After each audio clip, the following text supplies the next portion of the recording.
Welcome to episode 5 of Podnutz. This episode is mainly about laptops and laptop repair, buying and selling laptop parts, taking apart laptops, and the best places to sell them and the best places to buy them.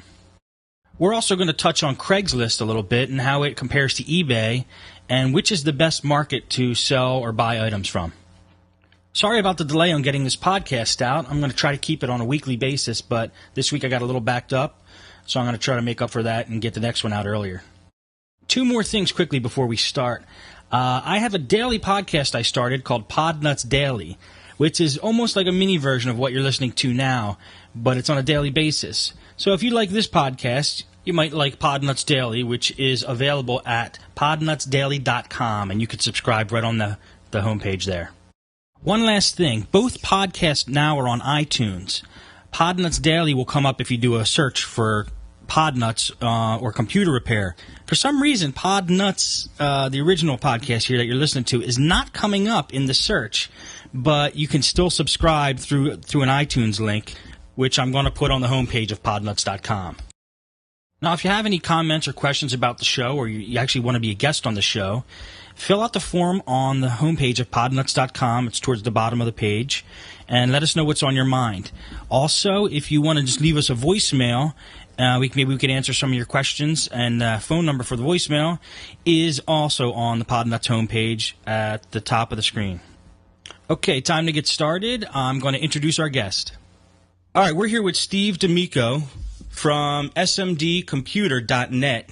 He is a fellow computer repair person, and his specialty is mainly in laptops and laptop repair. How's it going, Steve? Great. So, Steve, you're into laptops mainly your specialty, right? Yes. Laptops, laptop parts, things like that, yeah. All right, what can you tell us about what you do that might be interesting to our listeners? Well, what I do is I buy a lot of different parts, a lot of different part lots and things like that, and in times I buy broken laptop, the actual full laptops, and I pull them apart and sell them in pieces, or I repair them if they're worth it. Sometimes they have busted motherboards and things like that, and therefore they're not worth the actual repair. Okay, so you buy broken laptops mainly and either put them together to make full systems or sell off the parts separately? Yes. What's more profitable, trying to make a full system out of it or selling each part? Selling the system as a functioning system is always profitable. Selling it as a busted system altogether in one piece is probably less profitable than anything. Selling it in pieces individually, it takes long, but it'll actually, in the end, it's much more profitable because some of the parts, depending on the laptop, are much more higher in demand. It also depends on the age. If an old Dell is not really worth much in parts, but a new Dell that's a little rare, then of course that's different. Right. You know? Right. Something like a Sony Vaio, any instance other than, of course, really old ones, that in pieces is worth so much more because the parts are so much more scarce, which is nice. if you're the guy. If you're the seller, if you're the buyer, it's not so nice. I found, because I did a little bit of a computer where I would buy parts and sell them on eBay or that kind of thing. My problem always was I didn't want to build up a stock of inventory to have sitting around on the shelves for a long period of time, because I'd invest a lot of money into the parts, and then they'd go in a trickle. And yes. How do you find that works? Are you able to sell the parts quickly, and what's your methods of selling them? I mainly buy.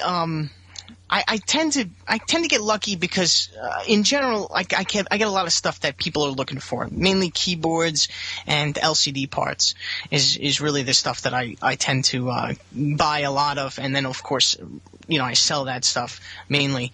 The other stuff like like the actual casing parts and little cables and things like that. That stuff takes a while to sell. But it does make good money. The only problem, of course, is just like you said. I mean, you end up holding all this inventory, and it just sits there forever.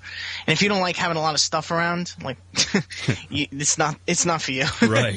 You have to just sell it in bulk and just get rid of it. So the cases are the main thing that stay around. The other parts, like the insides of the computer, they actually go faster.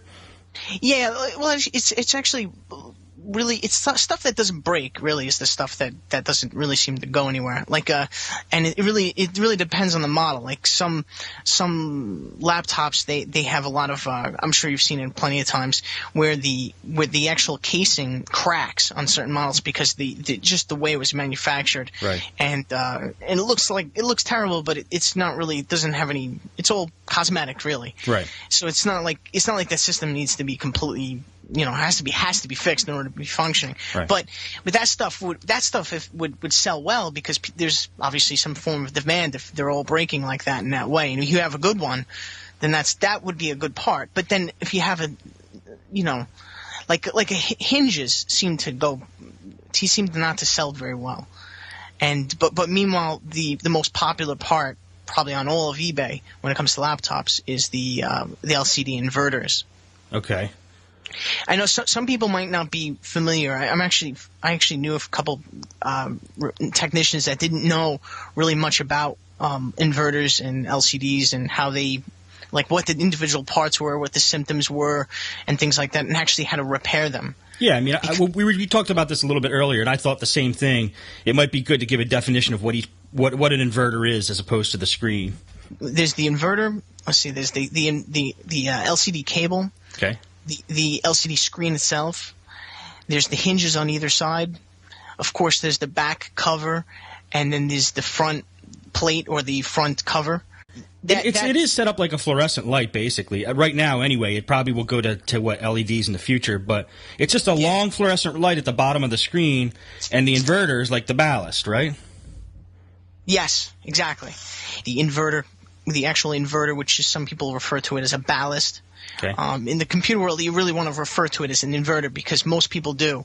And if you're searching for something like this, you want to use the word inverter. But just to get a little background, HP is an interesting manufacturer because what they do is they actually, if you go through them to buy a replacement screen, which they usually do is they actually sell you the whole top lid. Like the whole thing. You undo the hinges from the top end, and then you send it to them, and then they send you another one. Now they ask for a lot of money, so it's not worth going with them. They ask for like something like $300 usually. Right. And it's the whole top lid. But meanwhile, there are many, many different parts in that top lid.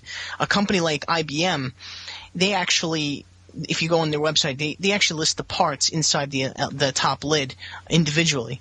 And the inverter, now inverters almost always go. I mean, they're constantly going. It's the part that breaks the most, and it's actually in high demand. Anytime you have an inverter on